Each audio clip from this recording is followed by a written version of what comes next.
Can we still think that exorcism is possible? I believe that angels and demons are real.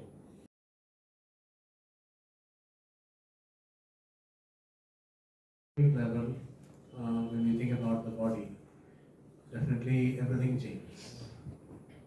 But the DNA material goes to the next generation. Then the issue is, can we say that DNA, transmission of DNA can be a sort of continuation of life in its entirety? That's one thing. Other question is, I have heard from some bishops and clergy of the Anglican diocese in London that they have priests who does exorcism. That is true about some Orthodox churches as well. Yeah. Can we still think that exorcism is possible as far as miracles are concerned? I mean, just a brief comment on the DNA. I think, because I'm still thinking about Mike's point about how tattoos continue 40 years on. The thing about the way that our bodies do things is that they encode information. And indeed, my body encodes the information pattern, which isn't just about my DNA, but it's also about my memories, my hopes, my relationships. Now, all of that information is held in a pattern, which is my body. The actual stuff that maintains that pattern changes. And indeed, the pattern changes as well. And there are certain things that I pass on through telling my children about my memories, for example. But there's things that we do where we pass on not just as individuals in our DNA, but as communities. And we do it through library and electronic medium and a whole number of other ways that we encode information. So that sense of valuing the mechanisms that God has given us to pass on information and wisdom, I think, is at the heart of the biblical literature. Now, in terms of exorcism, Sorry, go on, please. On the DNA. My personal opinion on this is first of all, we get a lot too hung up about DNA, and secondly, we get a lot too hung up about passing things on.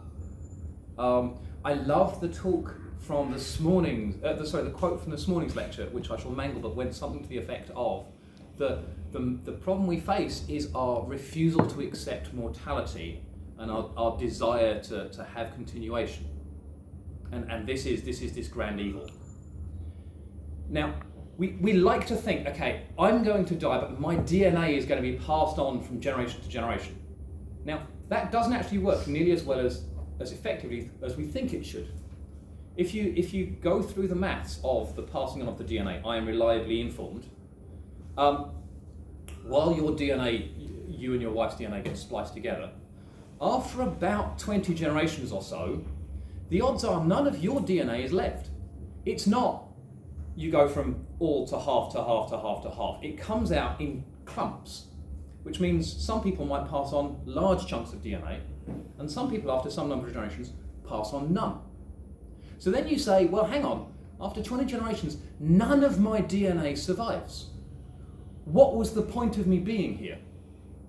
And of course, to ask that question shows how radically we've missed the point.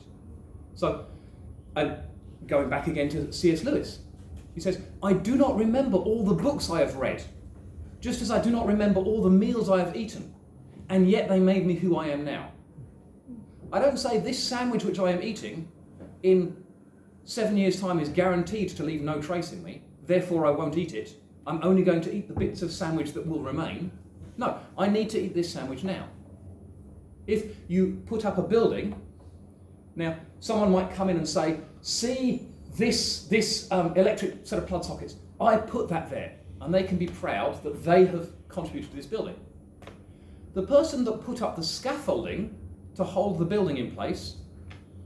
They come in and they say, there is no trace left of the work I did. I wasted my time.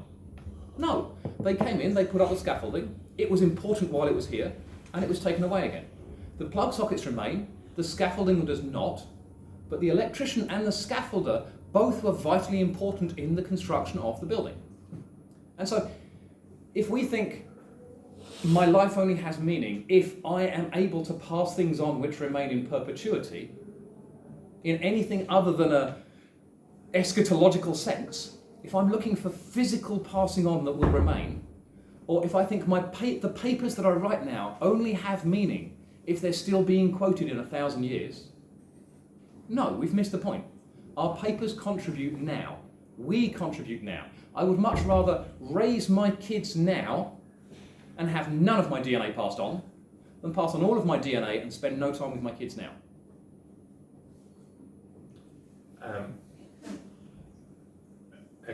I'm conscious that we need to go for a cup of tea, so I'll try and be quick on such a huge subject.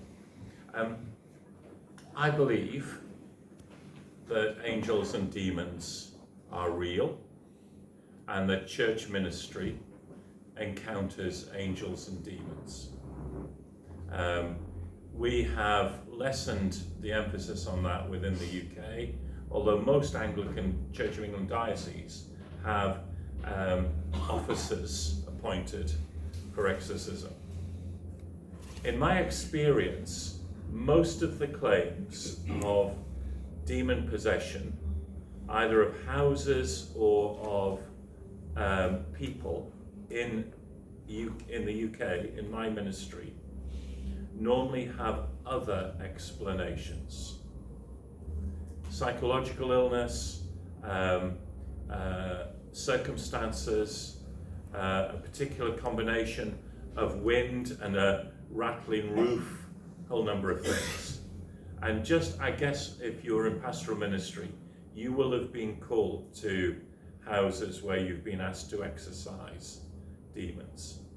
And as a scientist and as a theologian, the first thing I want to do is simply sit down with the people and say, tell me about this. And does this have actually a medical need that needs to be referred? Is this really a demon? Because often people jump to the demon explanation. But there have been in my ministry and experience a few occasions, and I can count them on the fingers of one hand, over 40 years, where I have felt the presence of evil in a way that goes beyond anything else that I can explain. The good news is, for me, is that Jesus, as we read in Colossians 1, is supreme in all of the principalities and powers. And therefore it's not something I become obsessed with or afraid of. I simply pray for the Lordship of Christ to come to this person or to this house. We have low incidences of demon claims or exorcism in the UK. Different parts of the world it's much more talked about openly.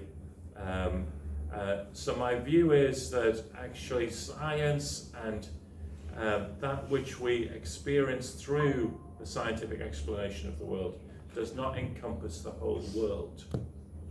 There is a very big gap, as my friend said the other day, where actually not just God, but there are other things that we can't explain go on.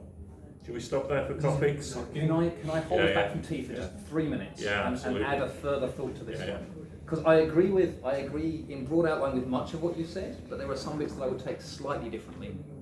I think something that we get hung up on, and this is something which, again, modernism has pressed on us in Europe, and it's something which many cultures in the world do not have. We get hung up on the idea that there is a thing that is happening. So a question was asked earlier in the week about whether we could analyse science and religion in terms of power structures. Is this a power struggle? And you can look at the way the university is organised and you can analyse it in terms of a power struggle. And you can say, okay, here is the problem. There's a concentration of power here. We address that by balancing out to so on and so forth, right? You have an explanation. You have an idea of what's going on. You have a thing that you do to solve it. You act, and it's solved. There's someone else that says, this person is clearly has some mental problems. If we give them this medication, they'll stop being so grouchy, and then the problem will be solved, right? This is a chemical issue, a material issue. Power structures are never mentioned, but you know what? You give them a pill, and the problem goes away. So the person who approaches it as a biomedical issue, and the person who approaches it as a Foucauldian power struggle, both have an explanation, which is radically different. Both have a course of action, which is radically different, and both make the problem apparently go away. Now, what was really happening?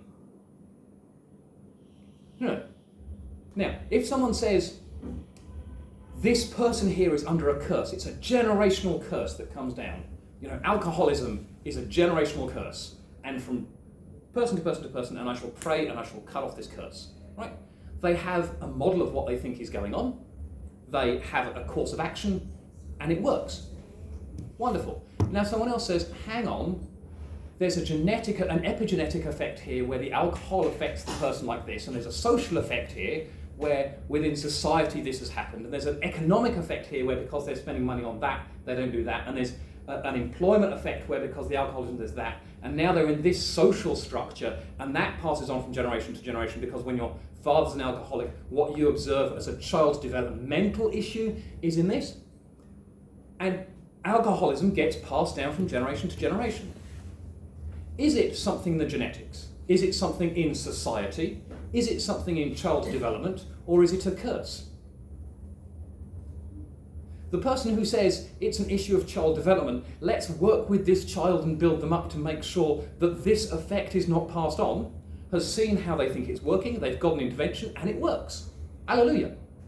The person who prays makes an intervention and it works, and the person who says, let's take the bottle away and give this guy drugs so he doesn't get addicted to it, has an intervention and it works. And we can ask the question, was it really a curse? Was it really something to do with child development? Or was it really something to do with brain chemistry? And I don't care. I don't need to answer that question to sleep at night. Coffee. Coffee.